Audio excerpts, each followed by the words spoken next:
Sasa waangalizi wa asasi mbalimbali wametoa ripoti kuhusu uchaguzi wa Tanzania na kusema kwamba haukukidhi kanuni na viwango vya demokrasia. Wengi ndani na nje ya nchi hiyo wamekiri kuwa Tanzania imejikwaa. Lakini swali ni je, inaweza kuinuka tena na itainuka vipi? Katika mjadala wetu leo mazungumzo na haya ni pamoja na wakili Onesmo Ole Ngurumwa, mratibu wa kitaifa wa mtandao wa watetezi wa haki za kibinadamu nchini Tanzania, mchambuzi wa kisiasa Mohamed Issa na Elizabeth Adundo, aliyekuwa mwangalizi wa uchaguzi Tanzania chini ya mwavuli wa Africa Liberal Network. Elizabeth ameanza kukunieleza walichokiona wao kama waangalizi. Kama an observer, kuna vitu ambavyo vinafaa vifanyike ndio tuanze kazi. Ya kwanza kunafaa kuwe na mkutano between the observers na INEC. Ndio mnapewa rules, mnapewa vijitabu za rules and regulations. No. Lakini hiyo haikufanyika.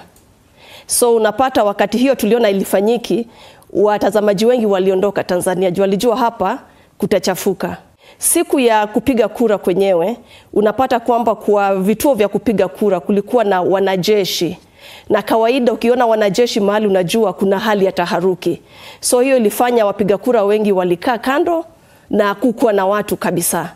Kisha masaa 8 hivi kukakuwa na taharuki kabisa. Waandamanaji walikuja wakaribu vitu kwa vituo vya kupiga kura na tukapotea hivyo. Tuzuie wazo hilo. Wacha niende kwa Onesmo. Onesmo, wewe ni mwanasheria lakini pia wewe ni mtetezi wa haki za kibinadamu. Kwa tathmini yako, je, uchaguzi huu wa Tanzania ulikidhi vigezo vya demokrasia huru? Sisi kama Watanzania, lakini sisi kama taasisi za haki za binadamu, kwa muda mrefu, takriban miezi 5 kabla uchaguzi huu, tulianza kuelezea wasiwasi wa namna uchaguzi huu utakavyokwenda, na tukaelezea namna gani tunapaswa kufanyia kazi mambo mengi ya msingi kabla ya kuelekea kwenye uchaguzi huo. Na mambo ambayo tulizingatia ambayo sasa yanafanya uchaguzi huu usiwe na sura ya kidemokrasia, tukitambua kwamba Tanzania ni nchi yenye mifumo. Kwa mujibu wa katiba yetu, Tanzania ni nchi ya kidemokrasia ambayo inapaswa kuendesha chaguzi zake zenye sura ya mfumo wa vyama vingi. Kwa hiyo tukaona hizi dalili, tukashauri serikali, tukashauri nchi kwa ujumla kwamba ni vyema kabla ya kwenda kwenye uchaguzi huu kuna mambo kadhaa ya kufanya. Kwanza ni maboresho ya msingi ambayo yalipaswa kufanyika. Lakini la pili, jambo ambalo lilikuwa la msingi sana ambalo limetufikisha hapa tulipo, ni swala la taifa kugawanyika, manunguniko, malalamiko mengi ya wananchi, taasisi mbalimbali ikiwemo vyama vya upinzani. Tukazani kwamba ilikuwa ni vyema kama taifa kukutana kwa pamoja na kutengeneza majadiliano ya kitaifa na muafaka wa kitaifa kuelekea kwenye uchaguzi huu, ili kuepuka yale ambayo yamejitokeza, lakini pia ili kutengeneza uchaguzi ambao ni wa huru, haki, lakini pia una sura zote za kidemokrasia. Kwa hiyo kwa ujumla, kama uchaguzi uliendeshwa bila kuzingatia yale ambayo tuliyasema, kwa ujumla ni kwamba uchaguzi haukuwa na sura ya kidemokrasia, kwa sababu mambo ambayo yalipaswa kuzingatiwa hayakufanyiwa kazi. Mohamed Issa, kwa mtizamo wako, yote yaliyofanyika kipindi hiki cha uchaguzi, kuanzia kampeni mpaka baada ya uchaguzi, yanatoa taswira gani kuhusu demokrasia nchini Tanzania?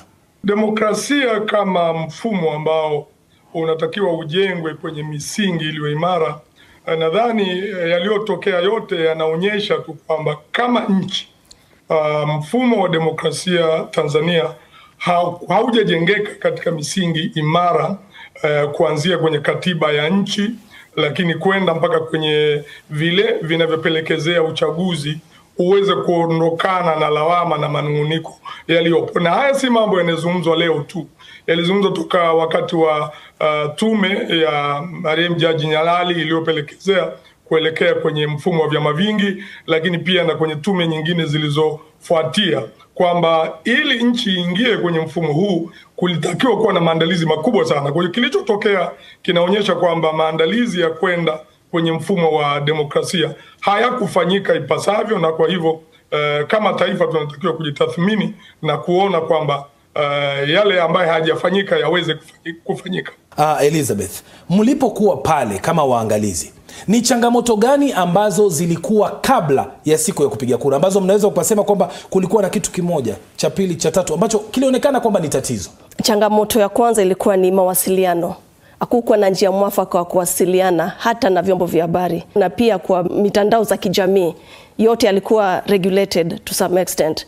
Unavyoona hivyo unajua kwamba mambo yatakuwa mazuri, because in every democracy there should be free expression ya information. So hiyo ndio ilikuwa changamoto ya kwanza. Changamoto ya pili ilikuwa ni hakukuwa na mtu yule unaweza sema ndapata information kwake. Sema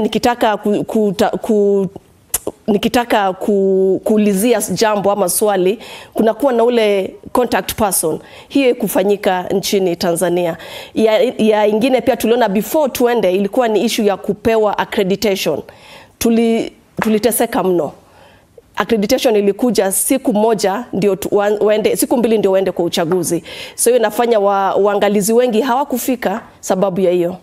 Mohamed Issa, kwa mtizamo wako, kwa sababu wewe umefuatilia uchaguzi huu kama mtu binafsi, kuna uwezekano wa mageuzi ya kikatiba, kisiasa kutokana na shinikizo na hususan baada ya matukio ya hivi karibuni Tanzania? Mbali na yaliyotokea, lakini tumeona sura na picha za baadhi ya mataifa, baadhi ya vyombo vya habari, baadhi ya watu binafsi, baadhi ya jumuiya na taasisi ambazo zimekuwa kama zitakii kheri Tanzania kwa kufurahia yale yaliyotokea badala ya kusikitika. Kwa mfano, yaliyotokea kweli yanaumiza, watu wameumia, watu wameuawa, lakini inaangaliwa upande mmoja tu, kwa mfano wa serikali.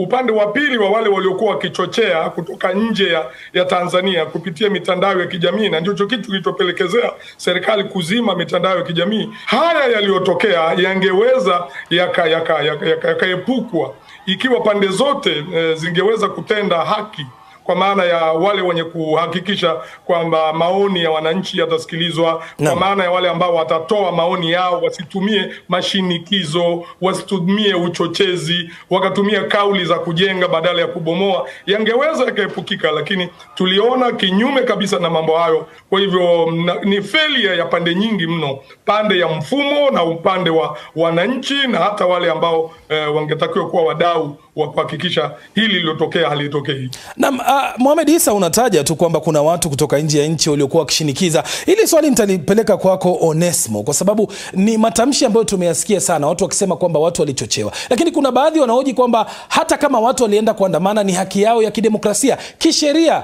hilo mnalitazama vipi, Onesmo? Kuandamana kwa mujibu wa katiba na standards za kimataifa za masuala ya haki za binadamu, protest au kuandamana ni swala la kikatiba. Kuandamana kwa amani kwa kufuata taratibu ni swala la kikatiba, na hilo liko kabisa moja kwa moja, ni swala ambalo tulisisitiza kwamba maandamano ya wananchi ni swala la kikatiba. Na niseme tu kwamba wananchi walikuwa na malalamiko muda mrefu, na ndio maana sisi tulikuwa tunasisitiza kwamba ni vyema wananchi wakasikilizwa, wakafanyiwa kazi, malalamiko yao yakafanyiwa kazi kabla ya uchaguzi. Kwa hiyo wakati mwingine, pamoja na kwamba waandamanaji wanaweza wakawa wanafanya makosa, lakini pia wale wanaopaswa kusimamia maandamano wamekuwa pia chanzo cha kufanya maandamano yawe ni ya vurugu, kwa sababu wanaanza kutumia nguvu kubwa na wananchi nao wanaanza kujihami na kuanza kupambana. Kwa hiyo ni vizuri kuangalia namna gani pande zote zinaweza zikatumia hii haki ya maandamano. Wale wanaopaswa kuandamana wakatimiza wajibu wao kama waandamanaji kwa kutokutumia nguvu, na wale wanaosimamia wasitumie nguvu ya ziada, wawaongoze waandamanaji kufikia malengo yao. Asante sana Onesmo kwa tathmini hiyo ya kina. Swali linabaki, nini lazima kifanywe sasa ili kujitoa hapa na kutengeneza Tanzania iliyo bora zaidi siku za usoni? Hayo na mengine mengi